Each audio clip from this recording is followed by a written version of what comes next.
Ma famille a toujours oublié de m'inviter aux réunions pendant des années. Alors, j'ai réservé des vacances dans un complexe 5 étoiles. Quand ma tante a commenté « ça doit être agréable » sur mes photos, je leur ai donné un avant-goût de leur propre médecine. Je faisais défiler Facebook, aimant machinalement les photos des vacances des gens, quand je l'ai vu, un énorme barbecue familial chez ma cousine. Le genre où tout le monde amène ses enfants, les chiens courent dans la cour, et les tables sont couvertes de beaucoup trop de nourriture. Toute ma famille était là, tout le monde sauf moi. La première fois que cela s'est produit, je me suis dit que c'était un oubli. La deuxième fois, j'ai pensé que j'avais peut-être manqué l'invitation. Mais cette fois, je savais mieux. J'ai regardé les photos, les feuilletant une par une, sentant mon estomac se serrer de ce mélange familier de douleur et de résignation. Il y avait mon frère, debout à côté de notre père, tenant une bière et riant comme s'il n'avait aucun souci au monde.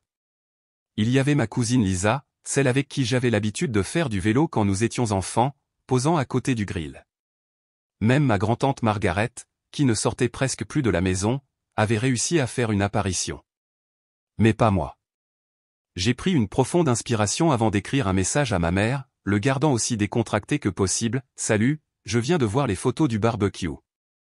Je n'ai pas reçu d'invitation. C'était de dernière minute ou quelque chose comme ça ?» J'ai regardé l'écran, attendant que les points apparaissent, me sentant stupide d'avoir même posé la question.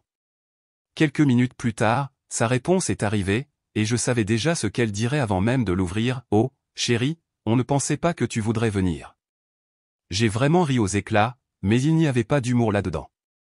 C'était la même excuse qu'ils donnaient toujours, comme s'ils me faisaient une faveur en m'excluant, comme s'ils avaient mes meilleurs intérêts à cœur. Peu importait que je ne leur ai jamais dit que je ne voulais pas venir. Peu importait que je ne leur ai jamais donné aucune raison de croire que je préférais être laissé de côté. Ils avaient décidé pour moi, encore une fois. J'aurais pu répondre, mais à quoi bon? Je pouvais déjà imaginer la conversation dans ma tête. Si je répliquais, ils feraient semblant d'être surpris. Si je me fâchais, ils me diraient que j'étais dramatique. Si je faisais remarquer que cela s'était produit trop de fois pour être une coïncidence, ils trouveraient un moyen de me faire porter le chapeau. Alors, à la place, j'ai posé mon téléphone, je suis allé dans ma cuisine et je me suis versé un verre de whisky. J'avais passé des années à attendre qu'ils me voient, qu'ils se souviennent que j'existais en dehors des anniversaires et des textos obligatoires pour les fêtes. J'avais passé trop de nuits à trouver des excuses pour eux, à me convaincre que je n'étais pas intentionnellement exclu, que je n'imaginais que des choses. Mais je ne l'imaginais pas. C'était réel, et ça n'allait pas changer. J'ai pris une longue gorgée de ma boisson, regardant le mur, laissant l'amertume s'installer en moi. Et puis, sans réfléchir, j'ai pris mon ordinateur portable et j'ai ouvert un nouvel onglet.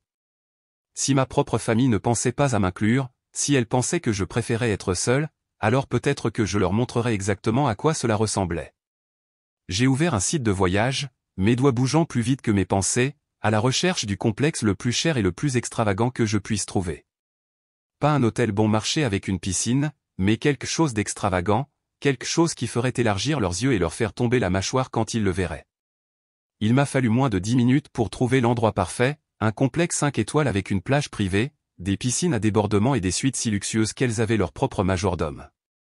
C'était stupidement cher, plus que je n'avais jamais dépensé pour un voyage de ma vie, mais je n'ai pas hésité. J'ai cliqué sur « Réserver maintenant », sentant une excitation inconnue me traverser. Je n'allais pas rester assise à attendre une autre invitation inexistante. Je n'allais plus perdre mon temps à me demander pourquoi ils ne pensaient jamais à moi. Au lieu de cela, j'allais vivre le genre de vie qui ferait souhaiter aux gens qu'ils aient pensé à moi. Dès que l'email de confirmation est arrivé dans ma boîte de réception, j'ai repris mon téléphone. Le message de ma mère était toujours là, non lu depuis plus d'une heure, attendant une réponse. J'aurais pu dire quelque chose, j'aurais pu jouer le jeu comme je le faisais toujours, mais je ne l'ai pas fait. Au lieu de cela, je l'ai laissé sur lu, j'ai éteint mon téléphone et j'ai commencé à faire mes bagages. Au moment où j'ai quitté l'aéroport et suis monté dans la voiture privée qui m'attendait pour me conduire au complexe, j'ai ressenti une légèreté inconnue dans ma poitrine, un sentiment que je ne savais pas avoir vraiment vécu auparavant. Le chauffeur m'a ouvert la porte avec un sourire chaleureux, le genre de politesse que je n'avais pas l'habitude de recevoir. Et tandis que je m'installais sur le siège en cuir moelleux, j'ai laissé échapper un souffle lent que je ne m'étais pas rendu compte de retenir. Je n'allais pas passer ce voyage à me morfondre sur ma famille, sur son indifférence, sur les années où j'avais été laissé de côté et oublié. J'étais là toute seule, et pour la première fois depuis longtemps, je n'avais à me soucier que de moi-même. Le trajet jusqu'au complexe ressemblait à quelque chose sorti d'un documentaire de voyage, du genre où les paysages sont si incroyablement beaux que vous supposez qu'ils doivent être retouchés pour avoir l'air si parfait. L'océan s'étendait sans fin d'un côté de la route, scintillant sous le soleil de midi, tandis que des collines verdoyantes s'élevaient de l'autre, parsemées de villas qui coûtaient probablement plus d'argent que je n'en verrais jamais de ma vie. Au moment où nous sommes arrivés à l'entrée du complexe, je pouvais déjà sentir mes épaules se détendre, la tension que j'avais portée avec moi pendant des années se défaisant lentement. Un membre du personnel m'a accueilli dès que j'ai sorti de la voiture, me offrant une serviette fraîche et une boisson avant de me faire entrer. Le hall était énorme, avec des sols en marbre élégant et des fenêtres imposantes qui laissaient entrer la lumière dorée de l'après-midi. Et pendant une brève seconde, je me suis senti complètement déplacé. Mais ensuite, le concierge m'a remis la clé de ma suite, m'adressant la même chaleur et la même attention que je n'avais jamais reçue de ma propre famille. Et comme ça, le doute a disparu. J'avais ma place ici, même si ce n'était que pour un petit moment. La suite elle-même était ridicule, dans le meilleur sens du terme, des fenêtres du sol au plafond qui s'ouvraient sur un balcon privé surplombant l'océan, un lit immense recouvert de draps blancs impeccables et une salle de bain qui était probablement plus grande que tout mon appartement. J'ai posé ma valise près de la porte et je suis sorti directement sur le balcon, laissant la brise chaude me caresser tandis que j'admirais la vue. C'est ce que ça faisait d'être bien traité, d'être quelque part où les gens se souciaient vraiment de votre expérience. Et je me suis rendu compte à quel point ce sentiment était rare pour moi. Après avoir déballé mes affaires, j'ai fait quelque chose que je ne faisais jamais habituellement en vacances, j'ai pris des photos.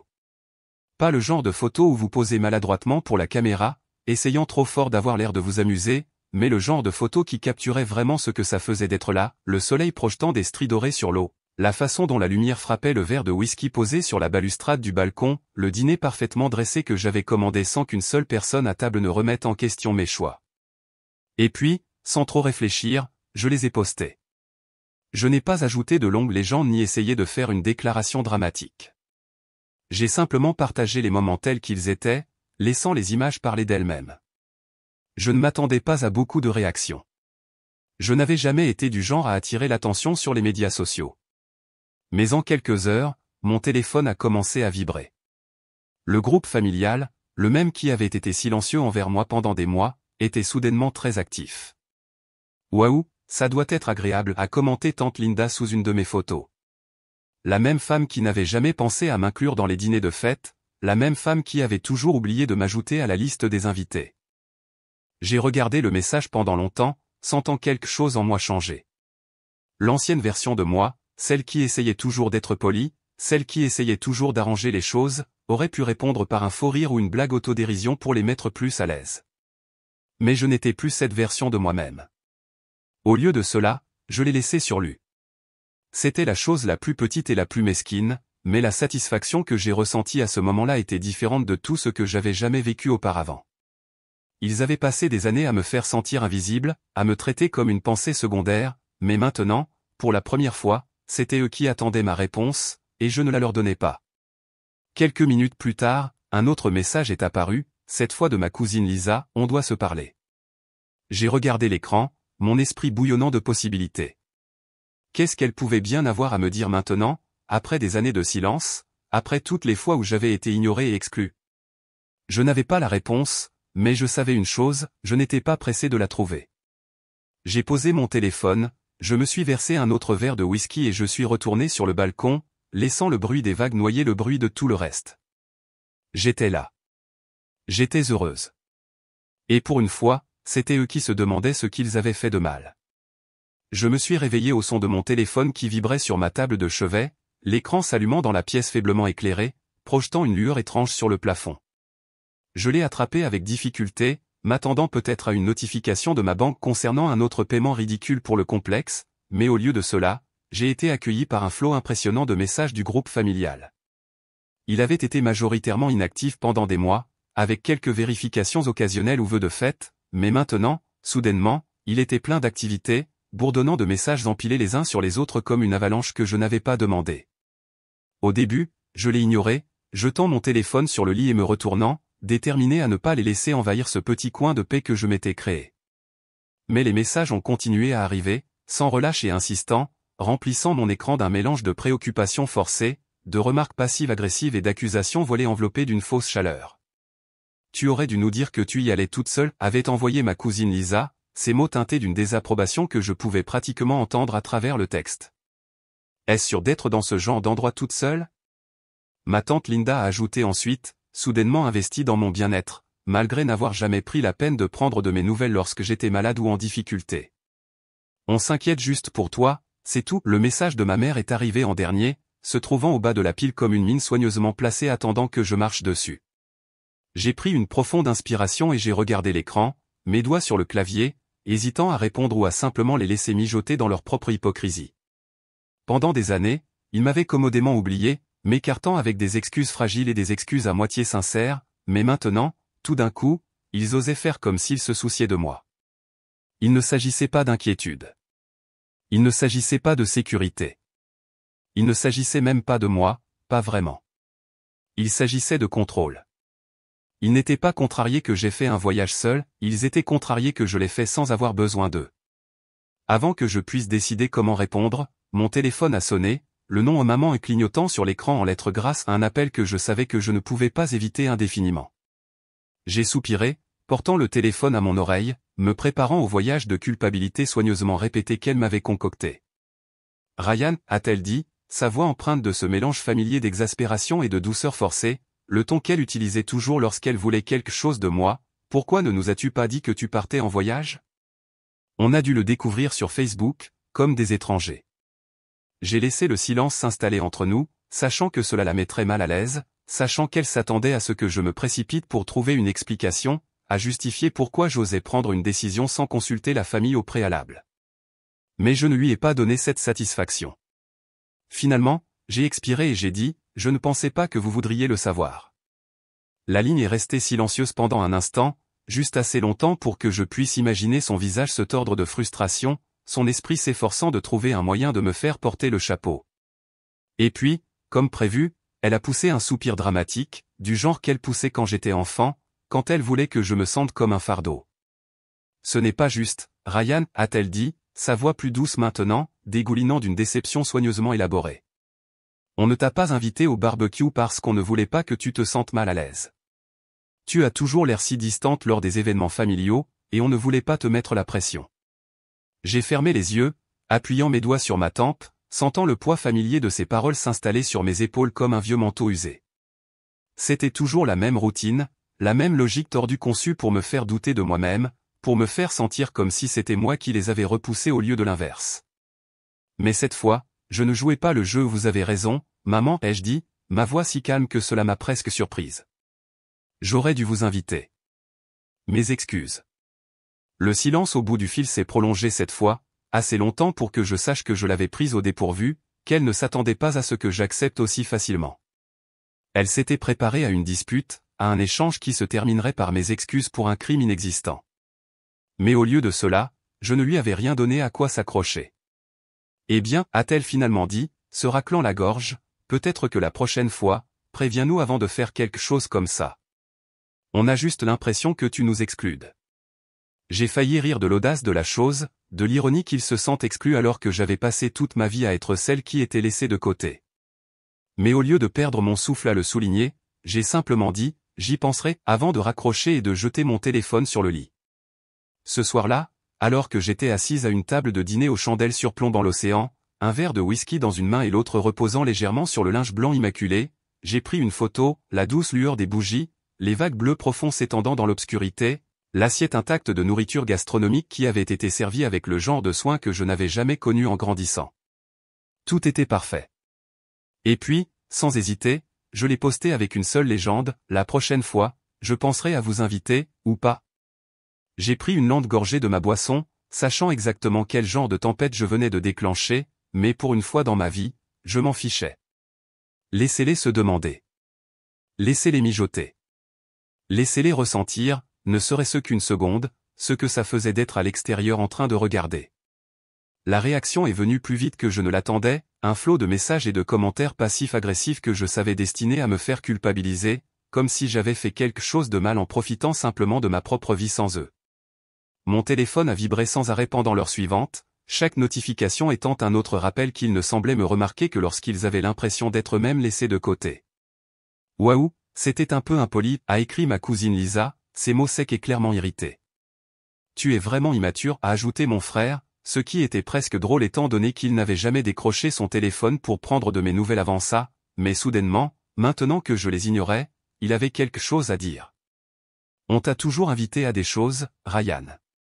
Peut-être que si tu faisais plus d'efforts, ça ne se sentirait pas comme ça, a ajouté ma tante Linda, oubliant commodément les années d'exclusion silencieuse et d'invitations oubliées que j'avais depuis longtemps cessé de remettre en question.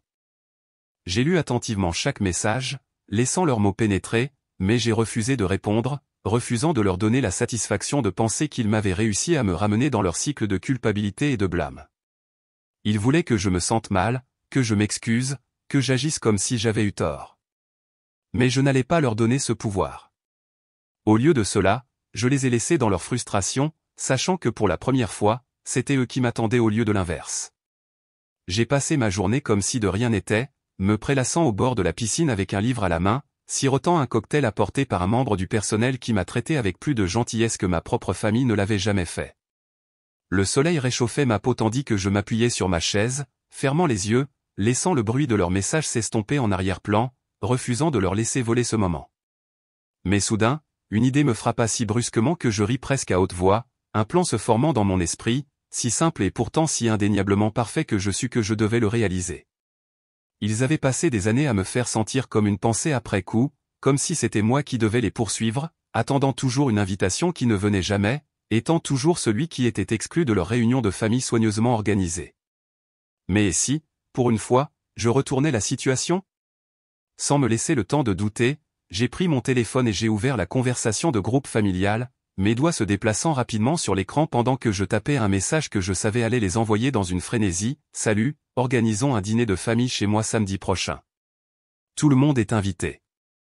J'ai appuyé sur envoyer et j'ai attendu, regardant les petits points apparaître presque immédiatement, les réponses affluant plus vite que je ne l'aurais imaginé. Ça a l'air super. On n'a pas fait quelque chose comme ça depuis une éternité. Enfin. Ça fait trop longtemps qu'on ne s'est pas tous réunis. Dis-moi si tu as besoin que j'apporte quelque chose. L'enthousiasme était immédiat, l'empressement transparaissait dans leurs paroles, et je me suis détendu, laissant l'ironie de la situation s'installer. Ils n'avaient jamais oublié de m'inviter, ils ne m'avaient jamais accidentellement exclu. Ils ne s'étaient simplement jamais assez souciés pour m'inclure, pas jusqu'à maintenant, pas jusqu'à ce qu'ils pensent qu'il pourrait manquer quelque chose. Je souris intérieurement, sentant une sensation de satisfaction inconnue me submerger, une victoire silencieuse qui venait du fait de savoir que j'avais enfin retourné leur propre tactique contre eux. Ils avaient passé des années à me faire sentir invisible, à me traiter comme si je ne valais la peine d'être reconnu que lorsqu'il était pratique pour eux. Mais maintenant, pour la première fois, c'était eux qui attendaient une invitation, ceux qui espéraient être inclus. Le meilleur ? Je n'avais absolument aucune intention d'organiser quoi que ce soit. J'ai laissé mon téléphone reposer sur la table à côté de moi, j'ai pris ma boisson et j'ai pris une lente gorgée, savourant le moment, sachant que ce n'était que le début de ce que j'avais prévu. Ils pensaient venir chez moi le week-end prochain, pensaient m'avoir ramené avec succès dans leur monde à leurs conditions. Mais ils n'avaient aucune idée que la seule personne qui apprécierait cette soirée, c'était moi. Laissez-les faire leurs plans. Laissez-les libérer leurs agendas. Laissez-les s'asseoir dans l'attente, attendant quelque chose qui ne viendrait jamais, de la même manière que j'avais passé des années à les attendre. Il était temps qu'ils sachent ce que ça ressentait. Au moment où le soleil a commencé à se coucher vendredi soir, la veille du soi-disant dîner de famille que je n'avais aucune intention d'organiser, je savais déjà exactement comment je voulais terminer. J'avais passé la semaine dernière à lire leurs messages, à les regarder bourdonner d'anticipation, à échanger de petits projets dans le chat de groupe comme si nous étions soudainement une grande famille heureuse. C'était presque drôle de voir à quelle vitesse ils étaient passés de l'oubli de mon existence à la fascination à l'idée d'être à ma table, dans mon espace, comme s'ils n'avaient pas passé des années à me faire sentir comme un étranger dans ma propre lignée. Les commentaires étaient également devenus plus personnels, comme si le fait d'être inclus pour une fois leur donnait droit à tout, mon temps, ma gratitude, mes efforts. Un message de Lisa disait « Je peux apporter le dessert, je sais que votre four n'a probablement pas été utilisé depuis un moment. » Puis mon frère a ajouté « Quel est le code vestimentaire ? Ou fait-on semblant que ce n'est pas un événement important ? » Même lorsqu'ils essayaient de participer, cela s'accompagnait de cette familiarité condescendante, un rappel que quoi que je fasse, il ne me prenait jamais vraiment au sérieux. Alors j'ai fait ce que je savais être le plus percutant, non pas en criant, ni en faisant de drame, mais avec ce silence froid et délibéré qu'il m'avait infligé pendant des années. Vers 20h30 ce soir-là, alors que j'étais assis dans un restaurant en bord de mer sous des guirlandes lumineuses qui se balançaient doucement dans la brise chaude, j'ai demandé au serveur de préparer une seule place, une nappe blanche immaculée, des couverts polis, un verre de whisky captant les dernières stries oranges du coucher du soleil. Je leur ai fait allumer une bougie en plein centre, et une fois que tout a eu l'air parfait, j'ai pris une photo. La légende m'est venue facilement, sans hésitation, sans doute, table pour un, encore. Certaines choses ne changent jamais. J'ai publié la photo et j'ai posé mon téléphone face contre terre sur la table, l'écran brillant toujours à travers le linge tandis que les notifications commençaient immédiatement à affluer. Je ne les ai pas regardées tout de suite. J'ai pris mon temps pour savourer ma boisson, savourant chaque bouchée du steak surévalué mais parfaitement cuit, laissant la tension monter dans leur tête pendant qu'ils traitaient ce que je venais de faire. J'ai finalement repris mon téléphone environ 15 minutes plus tard, non pas parce que je mourais d'envie de voir leurs réponses, mais parce que je voulais assister au déroulement du chaos en temps réel. La conversation de groupe familial avait éclaté. Attends, quoi? Je pensais qu'on devait venir demain, c'était Lisa, son ton habituellement composé brisé par la confusion. J'ai les ingrédients pour la salade. Est-ce qu'on fait toujours le dîner ou pas? Ma tante Linda, qui était passée de l'oubli de mon existence à devenir soudainement la co-hôtesse autoproclamée. Ryan, es-tu sérieux là? Le message de mon frère est arrivé en dernier, court et sec, exactement comme je m'attendais à ce qu'il réagisse une fois qu'il se serait rendu compte qu'il n'était plus aux commandes. J'ai attendu quelques minutes avant de répondre, juste assez longtemps pour m'assurer qu'ils regardaient tous leurs écrans, m'attendant. Puis j'ai tapé ma réponse lentement, délibérément, de la même manière qu'ils avaient l'habitude de me répondre, juste assez de mots pour paraître innocent, pas assez pour cacher la douleur. Oh, je ne pensais pas que vous voudriez venir. Je les ai imaginés lire cette phrase, leur visage se tordant en reconnaissance, leurs souvenirs s'effondrant autour d'eux comme des briques. Je savais exactement ce qu'ils pensaient, combien de fois avaient-ils utilisé ces mots envers moi. Combien de fois m'avaient-ils conduit avec cette fausse inquiétude, cette culpabilité performative, pour ensuite poursuivre leur plan comme si je n'avais jamais compté du tout? Pendant quelques minutes, personne n'a rien dit. La conversation est tombée à plat, juste un mur de silence qui semblait plus lourd que n'importe quelle dispute. Puis sont venues les excuses, une par une, comme des rats abandonnant un navire qui coule. Oh, eh bien, j'allais être occupé de toute façon. Honnêtement, toute cette affaire était un peu de dernière minute. Je suppose que la prochaine fois, nous devrions parler plus directement. J'ai lu chacune d'elles comme s'il s'agissait d'un script que j'avais déjà vu, d'une pièce dans laquelle j'avais joué autrefois sans réaliser que j'étais le clou du spectacle. Ils n'étaient pas désolés. Ils n'étaient pas blessés. Ils étaient juste embarrassés, pris au dépourvu, confrontés à une version d'eux-mêmes qu'ils n'aimaient pas voir dans le miroir de quelqu'un d'autre. Je n'ai pas répondu à d'autres messages. Je n'en avais pas besoin. Le silence disait tout ce que je voulais dire. J'ai fait signe au serveur pour une autre boisson, je me suis détendu dans ma chaise, et j'ai regardé la lune se lever lentement au-dessus de l'eau. Pour la première fois depuis des années, peut-être pour la première fois de ma vie, je n'attendais personne. Je n'espérais pas être un clunimendier pour être vu. J'avais créé une vie pour moi-même imparfaite et parfois solitaire, mais la mienne et cela valait plus que n'importe quelle place à leur table. Le séjour devait durer seulement 7 jours, mais alors que je faisais mes valises le dernier matin, je me suis retrouvé à hésiter. La pensée de retourner à ma vie normale, de devoir potentiellement faire face à ma famille après ce que j'avais fait, m'a envoyé une vague d'anxiété que je n'avais pas ressentie depuis mon arrivée à la station. Je me suis assis au bord du lit, regardant ma valise à moitié remplie, lorsque mon téléphone a vibré avec un message du travail, un client avait annulé, libérant mon emploi du temps pour la semaine prochaine. Cela ressemblait à un signe. Sans trop réfléchir, je suis descendu à la réception et j'ai demandé si ma suite était disponible pour une autre semaine. La réceptionniste a souri et a tapé sur son clavier, « Vous avez de la chance, monsieur Ryan. Nous avons en fait votre suite disponible pour les 10 prochains jours. 10 jours encore mieux que ce que j'espérais. » J'ai remis ma carte de crédit, ressentant un étrange mélange de défiance et de liberté. Cela ne faisait pas partie du plan, mais encore une fois, l'exclusion systématique de la vie de ma famille pendant des années non plus. De retour dans ma chambre, j'ai envoyé un bref courriel à mon patron expliquant que j'avais besoin de plus de temps de congé, puis j'ai de nouveau éteint mon téléphone. Je voulais exister dans cette bulle le plus longtemps possible, cet endroit où j'étais traité avec respect, où ma présence était reconnue et même appréciée. La deuxième semaine de vacances était différente de la première. Sans l'explosion initiale de colère et de vengeance qui guidait mes actions, je me suis retrouvé à me détendre, à savourer les plaisirs simples de la station, les baignades matinales dans l'océan, les après-midi tranquilles à lire au bord de la piscine, les conversations avec des étrangers au bar qui ne savaient rien de moi ou de mon histoire. Je me suis lié d'amitié avec l'un des barman, un local nommé Carlos qui travaillait à la station depuis plus d'une décennie. Vous savez, m'a-t-il dit un soir alors qu'il me glissait un autre whisky au comptoir, la plupart des gens qui viennent ici seuls fuient quelque chose ou recherchent quelque chose. J'ai ri, faisant tournoyer le liquide ambré dans mon verre. Peut-être les deux. Carlos a hoché la tête pensivement. Ma grand-mère disait que parfois, il faut quitter la maison pour trouver l'endroit où l'on appartient. J'y ai beaucoup réfléchi au cours des jours suivants, à ce que signifiait vraiment la maison, à savoir si c'était un lieu ou un sentiment, ou peut-être simplement les personnes qui vous faisaient sentir que vous comptiez. Au moment où mon séjour prolongé touchait à sa fin, je n'avais toujours pas vérifié le chat de groupe familial. Je savais qu'il y aurait des messages en attente, des accusations, des sentiments de culpabilité, peut-être même une véritable inquiétude après un si long silence. Mais je n'étais pas prêt à replonger dans ce bassin d'émotions toxiques, pas encore.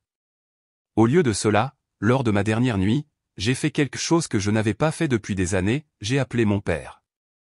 Pas ma mère, qui avait toujours un plan, pas mon frère, qui avait toujours un jugement, mais mon père, qui avait toujours été le membre le plus silencieux du drame familial, ne m'incluant ni ne m'excluant clairement au fil des ans. Le téléphone a sonné 4 fois, et j'ai presque raccroché, mais ensuite j'ai entendu sa voix, légèrement rauque avec l'âge mais familière d'une manière qui a attiré quelque chose en moi. « Ryan ? C'est toi. » Il avait l'air sincèrement surpris, ce qui était je suppose normal, je ne me souvenais pas de la dernière fois que je l'avais appelé directement. « Oui, papa, c'est moi. Comment vas-tu ? » Il y a eu une pause, et je pouvais presque le voir bouger dans son fauteuil inclinable, celui qu'il avait depuis que j'étais enfant, ajustant ses lunettes comme il le faisait toujours lorsqu'il prenait le temps de réfléchir. « Je vais bien. Ta mère a été, eh bien, elle a été un peu énervée ces derniers temps. » J'ai laissé échapper un petit rire. Je peux l'imaginer. Une autre pause, plus longue cette fois. Tu sais, fils, j'y ai réfléchi, peut-être aurais-je dû intervenir davantage au fil des ans. Ce n'était pas juste. Ce n'est pas ce que je m'attendais à ce qu'ils disent, et pendant un moment, je ne savais pas comment répondre. Mon père n'était pas du genre à faire des aveux émotionnels ou des excuses. Que veux-tu dire ? Je l'ai entendu soupirer, un son lourd et fatigué. Ta mère et ta tante, elles ont toujours été contrôlantes, je suppose. La façon dont elles planifient les choses, la façon dont elles décident qui appartient où, et je les ai simplement suivies. Je ne voulais pas causer de problème. J'ai avalé difficilement, regardant l'océan depuis mon balcon, le clair de lune créant un chemin d'argent sur l'eau. Je n'appelle pas pour causer de problème non plus, papa. Je le sais. J'ai entendu sa voix s'adoucir. Je voulais juste dire, je suis désolé de ne pas avoir pris la parole quand j'aurais dû. C'était une reconnaissance si simple, mais elle a atterri comme un poids physique dans ma poitrine. Des années de souffrance et de confusion, soudainement validées par la seule personne à qui je ne m'attendais pas à remarquer. Merci, papa. Ça veut beaucoup dire. Nous n'avons pas beaucoup plus parlé après ça. Il m'a posé des questions sur mon voyage, et je lui ai donné la version édulcorée, en omettant les détails sur la vengeance et le silence délibéré. Il m'a parlé de son jardin, de la nouvelle variété de tomates qu'il cultivait et des détails simples et ordinaires qui semblaient pourtant plus significatifs que n'importe quelle conversation que j'avais eue avec ma famille depuis des années. Avant de raccrocher, il s'est éclairci la gorge maladroitement. « Ryan, à ton retour, on pourrait peut-être déjeuner ensemble, juste nous deux. » Je me suis retrouvé à sourire, un sourire sincère qui n'avait rien à voir avec une satisfaction malveillante. « J'aimerais ça, papa. Vraiment. » Alors que je faisais mes valises le lendemain matin, me préparant pour le voyage de retour, je me sentais différent, pas complètement guéri, des années d'exclusion et de rejet ne pouvaient pas être effacées par une seule conversation sincère mais changée d'une manière fondamentale. J'avais entrepris de donner une leçon à ma famille, de leur faire ressentir ce que j'avais ressenti toutes ces années, et à certains égards, j'avais réussi. Mais la vraie victoire n'était pas de les faire souffrir ou de me venger, c'était de comprendre enfin que je n'avais plus besoin de leur validation. Je n'avais pas besoin de leurs invitations, de leur approbation ou de leur attention. Je m'étais créé une vie imparfaite et parfois solitaire, mais la mienne et cela valait plus que n'importe quelle place à leur table. Alors que l'avion décollait, me ramenant à ma vie normale, j'ai enfin rallumé mon téléphone. Le chat de groupe familial comportait plus de 100 messages non lus, allant d'accusations en colère à des demandes de renseignements préoccupées, pour finalement aboutir à un silence blessé. Je les ai parcourus rapidement, ne laissant pas les mots s'infiltrer trop profondément, jusqu'à ce que j'arrive au plus récent, envoyé ce matin-là par mon père, « Bon voyage, fils. J'ai hâte de ce déjeuner. » J'ai rangé mon téléphone, me penchant en arrière dans mon siège alors que le littoral disparaissait sous moi. Le déjeuner avec mon père a eu lieu 2 jours après mon retour.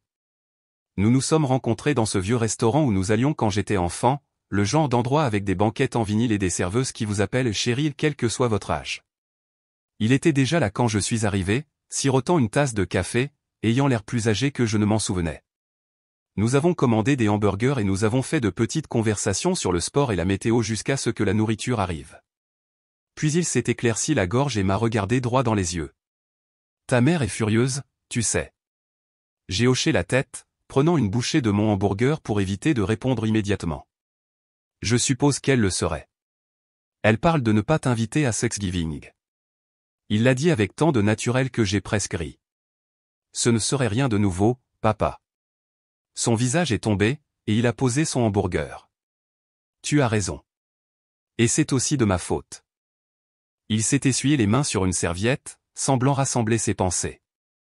Écoute, Ryan, après que tu m'aies appelé, j'ai passé beaucoup de temps à réfléchir à tout ça. Je suis retourné voir de vieilles photos des rassemblements de vacances, des anniversaires et j'ai réalisé combien de fois tu n'étais pas là. Je ne l'ai jamais remis en question. Ta mère disait, Ryan n'a pas pu venir, ou Ryan avait d'autres projets, et je l'ai simplement accepté. J'ai senti une boule se former dans ma gorge. Lui as-tu posé des questions à ce sujet?